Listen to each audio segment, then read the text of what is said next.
Following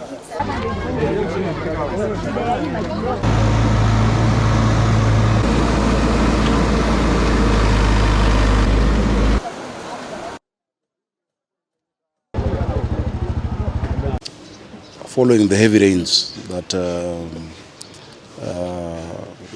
happened in the city over the last few days, we've been able to look at the damage. Our disaster teams have been on call.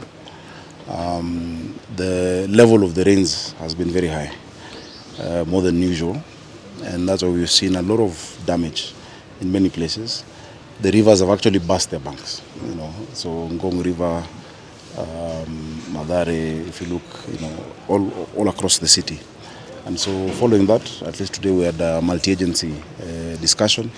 Following that meeting, we made a number of resolutions that we're issuing out to the public. There are many people, in fact, where we're from just now, in Mukuru, Kwaruben, there are those who've encroached the path of the rivers. And I'm happy that they're already moving themselves, because they create blockages. And that is why we found a bridge that was swept away, actually two bridges that connect Kwaruben and Lungalunga. The county is undertaking emergency provision of bridges across the sub-counties where that is needed. And we'll make sure by the time children are going to school, they can be able to have access, because you have children who cross from both sides. As we look at many of the areas, including where we are, we can see that there's actually a lot of encroachment and obstruction of the normal path of the rivers. There's a fence we'll go and see across there, of one of the estates that is right on the river, and that should not be the case. We are also telling the Port of Nairobi that our disaster teams are on standby 24 hours, 7 days a week. They can call our toll-free number 1508 at any time.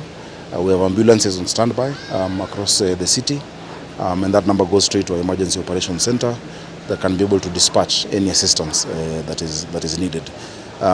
Also, we are appealing Nairobians to listen to authorities, the sub-county admins, the ward admins, the DCCs and the assistant county commissioners, who are asking them to move to higher ground in those places that are affected. They should be able to heed those calls, because it is really for their safety. It is for our safety for us to be able to do that. So just call 1508. Let us know if any of what we've said needs to be done is not being done by somebody else. We must be vigilant also as the people of Nairobi.